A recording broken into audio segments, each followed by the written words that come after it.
But Philadelphia is definitely it's an exciting sports market. Like I said, it can be a little trying for the rest of the country that maybe roots against a market like that, but they've got a team certainly worth being excited about.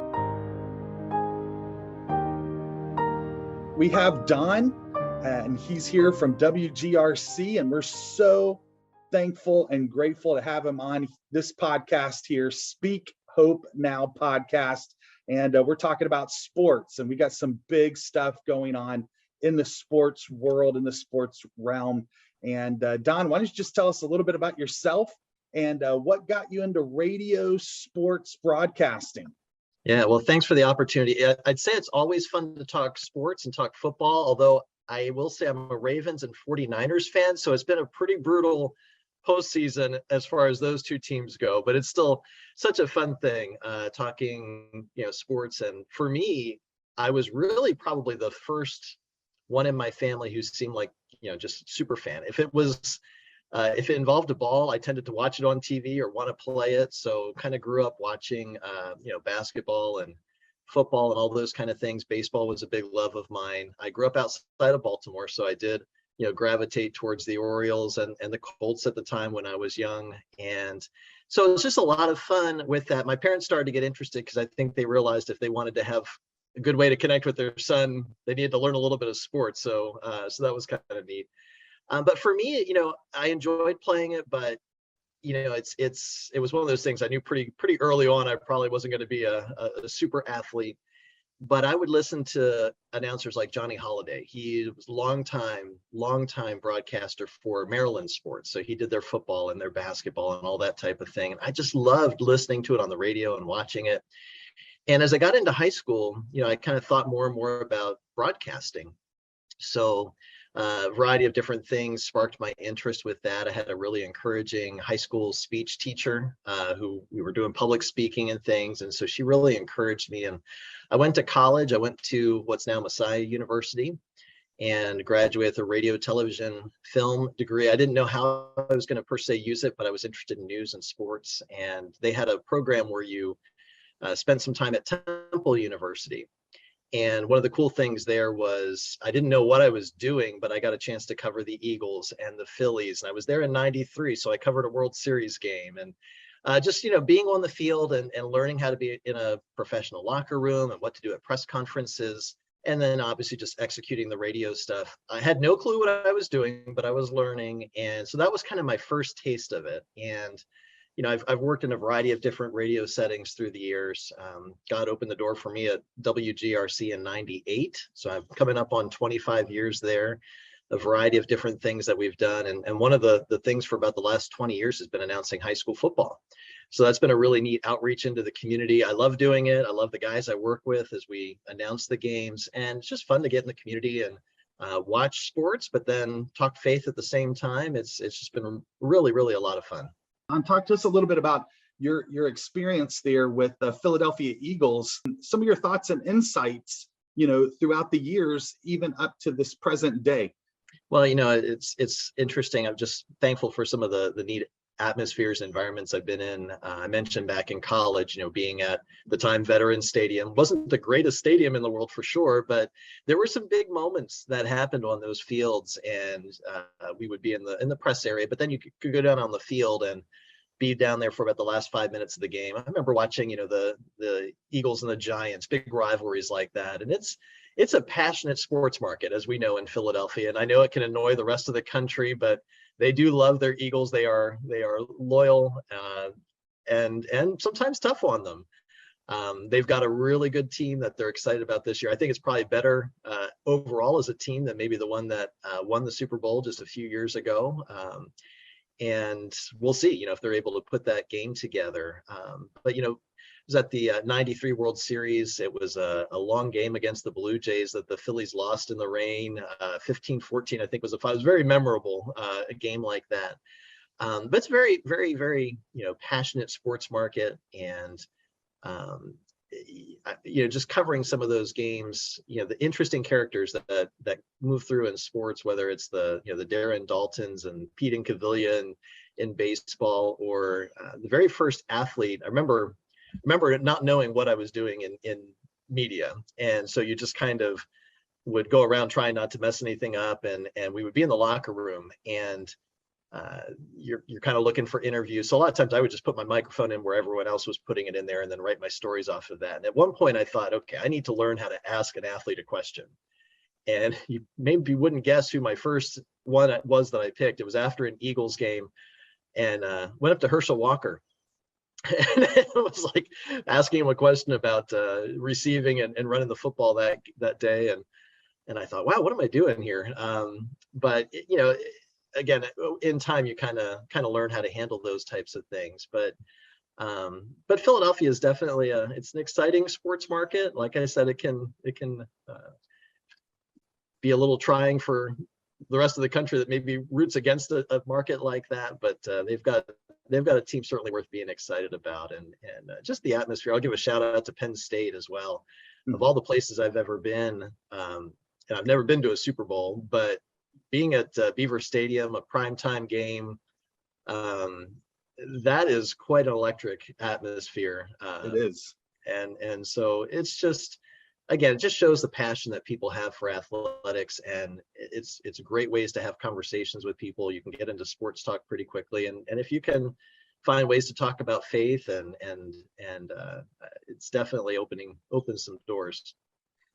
Oh, for sure. And you know, we've seen a lot of players that have come out of Penn State that have had a faith background, and they're now making a difference in the NFL and in the professional field. And you know, the same thing with the Philadelphia Eagles. There's been a lot of players that have come out of there that have had a faith background, especially with the Phillies, you know, the 76ers as well. I mean, you see that there is definitely a faith element there. I think people are drawn to faith, and they're drawn to excellence. And even though the fan base is really hard, I know there's a couple of players that have flaked out, so to speak, that have you know, been very negative about the Philadelphia atmosphere. But I think you know, athletes that are pushing themselves, they to a certain extent enjoy that little push from the fans. They understand, they get it, and they drive themselves a little bit harder. And I think over the years we've seen, you know, movies that have come out from, you know, professional athletes that have come up from nothing and they become something. And whether it was during the strike that the NFL had years ago, and Mark Wahlberg plays a story of a young man who Vince Papale, goes down the path of making a name for himself because he understands the culture, and he understands, you know, the area, and he's a fighter, right? Yeah. And that's probably why we have that Rocky statue there in Philly, because our teams are fighters. They know how to go out there and really truly put themselves out on the field to win that championship. And so it'll be exciting to see what unfolds here, both on the field and off the field, for this area. And we know politically and economically the area is hurting. And how's that going to affect, you know, our area, our whole entire state of Pennsylvania? Will it have a positive effect? Will it cause an awakening to occur? And I hope that by weaving faith and this passion for sports, I hope that people will step up, right? Just like the Bills Mafia stepped up during Hamlin's time. I pray that somebody and a group of people, and hopefully the church, will step up and use this for God's glory, so that we can make a difference in our communities. Yeah. And those things may conversations. Yeah, and those things may fly under the radar. We may not hear about them, but I think a lot of that stuff sometimes happens and we just don't know about it. These athletes they're people, you know, and that's one thing I think we see, and sometimes fans forget. You know, they want them to perform all the time, but they're people just like anybody else who have some amazing skills and abilities, but they're walking through the same ups and downs and highs and lows and personal stuff that every other human being does as well. And so hopefully fans remember that. And then again, hopefully like you said, those platforms and opportunities to share come out. How do you weave in your faith with your passion? Yeah, I mean, and it's one of those things you want to be, respectful of the format that you're in. Fortunately, at WGRC, it's a Christian music station. So when we do high school football, we're obviously looking to attract a new audience. So we will, announce a football game, but we'll have a special halftime interview where we talk some athletics, but we may talk with a former pro athlete, or we may talk with someone in the area, and then just have a natural faith conversation. It's interesting how often, and I mean, it's not really a surprise, I guess, that faith, it's at the core of almost, any conversation, because when you go through life, you go through highs, you go through lows, and you kind of have to learn how to move through those things. And when people encounter God and that's part of their story, they just naturally will share about that. So I think it really gives a platform for that. It's also just a way to talk about certain issues on a deeper level. Look at what happened in Buffalo with an injured player where it was traumatic on the field. And a lot of people didn't know where to go with that. If you can have just an honest, open conversation about faith and some deeper things, I think sometimes people are very receptive to that, and to do it like I said, you want to be respectful of, the format and the platform that you have, but I think God will definitely open opportunities for that. So it's been a lot of fun seeing how that happens.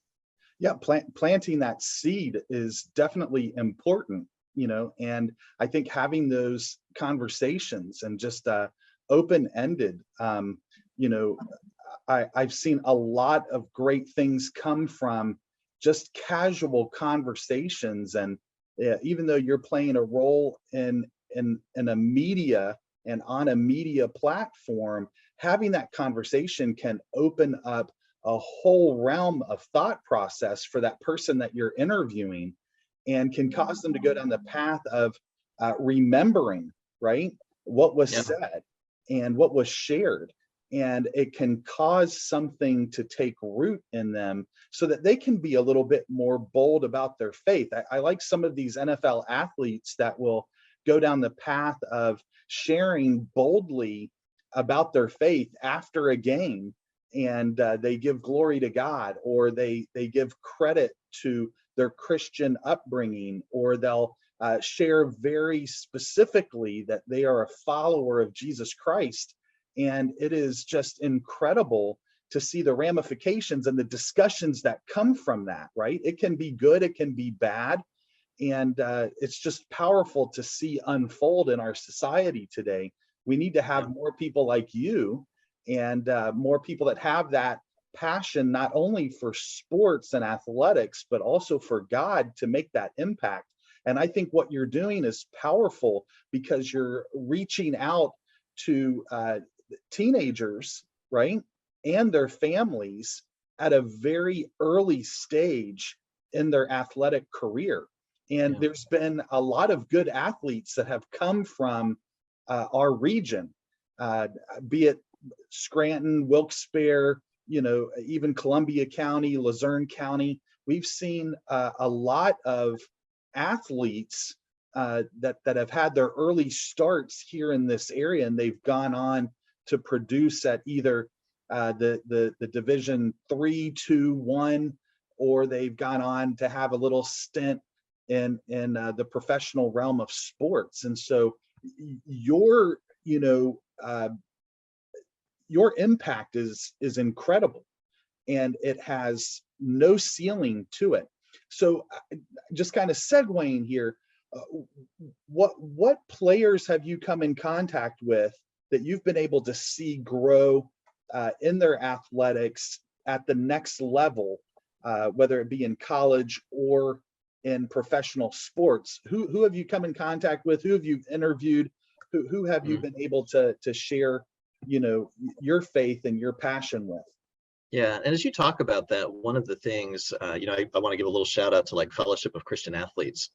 That's an organization we've gotten to know well, and we'll broadcast usually a few interviews about what they're doing, because they're really hands-on with the athletes and with their families and running camps, but having, Bible study time, volunteers or opportunities just to make an open door for students that want to come, and it's student-led, the work that they do. So I sometimes just hear snapshots, through just the exciting opportunities that kind of form through that. Sometimes with the media, you feel a little bit on the outside looking in, but you do get a chance to see, definitely how the players progress. You mentioned, I'm thinking about some of the ones that are playing, Division I football now, that we primarily announce out of the District 4. And so just the number of players, it feels like, that are playing high level college football has really grown. But the faith stories, I think when anyone hears them, they're super encouraging. This past season, we aired an interview. We've had a few really neat opportunities talking with, I think of Don Beebe. He actually came in with Fellowship of Christian Athletes. He played in the 6 Super Bowls. Not many people have done that. He lost a lot of them with the Buffalo Bills, but he won one as well with Brett Favre and the Packers. And his story was just really cool, because he was not the kind of guy that came out of high school years ago and people said, oh yeah, he's going to be a standout pro. He was always the unlikely guy who was super fast and started playing football late in his high school, and only played just a little bit in college, but because of his speed, he had an opportunity with the Bills. It's just such an unlikely story, and God gave him a huge platform to share his faith. And guys like that, it's just really cool how God will just work through their unlikely story. And you look in the Bible and you see how many unlikely people go on to do things that it just has to be a God thing. And so on a football level, Don Beebe's one we talked to this past season, I think, kind of exemplifies that. And people can look up his name, or 6 Rings from Nowhere is one of his books, kind of outlines his story. It's pretty cool. It is awesome. I'm a Carolina Panthers fan, so I apologize, but man, the story of him moving around like he did, he had an impact everywhere that he went. And from what I understand, he went from the Buffalo Bills because Bill Polian helped to start the Carolina Panthers. And Bill Polian was a part of building the Buffalo Bills. And Bill Polian brought along not only Don Beebe, but Frank Reich, who is now the coach of Carolina Panthers. And that was a big story, a big headline here. And those guys were really good friends. And Don actually shares about, when you think about his career, people maybe would gravitate towards, just the time he had on the winning teams. It was a tough time in Carolina, but spiritually, he really had to face some things and grow and realize, that God was still leading him and directing him, even when things were hard and not going well, and injuries and all that kind of adversity that was faced during that time. And Frank Reich, I think, was a big part of, really encouraging Don that, if this is true, our walk with Jesus, it's true in these moments, and so those guys were sharpening each other a lot through their time, especially there in Carolina, I think. And they built a wonderful foundation there. I moved out of that area in 1992, and that area, Charlotte, Concord, looked a lot like our area, where there was some economic decline. And when the Carolina Panthers came on the scene, I don't know how well your Carolina sports knowledge is, but all we really had at that particular time was the Charlotte Hornets, which that was an interesting story and interesting background there with the owner. And when the Carolina Panthers started and they brought in these foundational players and pieces, it was an incredible foundation that really helped to turn around that Charlotte, Concord, Kannapolis, area. And it was just incredible. I mean, we were kind of the heart of NASCAR. We had a lot of NASCAR drivers that lived in that area, but really with that added piece, that added component of sports and faith, it really created a wonderful foundation in that whole area. And you start to see some of that economic development, but you also see the spiritual development that comes from it. And so it's key to have people like you, Don, and WGRC out there making a difference trying to spread God's word in a unique way, in a different way. If you even want to call it a seeker sensitive way, you're trying to go out there and put God on the forefront, and you're trying to point people to Christ. And what difference that makes, we'll never know in all reality, but we know that it does make a difference. And as we see players come out of our area and they go on to Division I sports, or they go on to Division II sports, and some even go on to Division III sports. My son is one of them. He came out of Berwick, and he was the first student that started a prayer group and Bible study group at Berwick High School with the Berwick football team. And he had coaches who were not believers who started saying, I need to tap into my faith. I need to go deeper with my faith. And then my son gets picked up by Geneva College, and he's playing at Geneva College at the Division III level. But if it wasn't for people like yourself and WGRC that poured into him, and he would listen to the Christian preaching and the teaching, and he would listen to the Christian music, and he would be tapped in at that level of building his faith by using your resources and the resources of WGRC, I don't know where he would be in this area. And even outside of this area as he goes to college and plays, athletics there. But he made a difference. You guys inspired him to make a difference. And I think that's the seed and the foundation that you're trying to plant here in this area when it comes to the high school sports and the high school broadcasting. You're wanting to weave in God and God's word and faith into the basic elements of our society so that people can have the boldness and they can have the encouragement to move forward. I think what you're doing is incredible on that level. It's really been encouraging through the 25 years I've been at the station, just the ways that God will bring people to a Christian radio broadcast. Again, whether it's music, whether it's something spoken, that he really just coordinates those things. And so the more welcome mat opportunities you give people to find that, and if a high school football game, because people are just, hey, I want to hear the big rivalry that's happening in my community. Yeah. And we try and get to as many venues as we can where there may not be a lot of media coverage, but sometimes there is. And it just gives them a place they can catch it on FM or on our stream that we have online, and that's been really good. And you mentioned some of the athletes that go on to play at higher levels. I'm also thinking of some of the ones that really excelled on the field, and one of them, Brandon Smith at Lewisburg. He went on to play at Penn State and had some big moments there on the field, but now he's in the medical world with his wife. And you just think of what some of the different things that people go on to do, whether it's medicine or it's working in business or Right.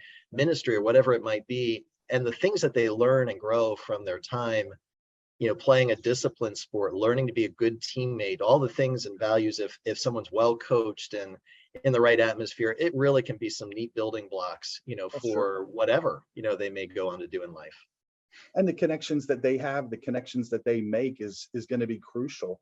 And I know we're running out of time, but want to pick your brain here a little bit and transition to the NFL. We have two really good teams, one with Patrick Mahomes and the other one with Jalen Hurts, and both of them have powerful stories and powerful upbringings as well.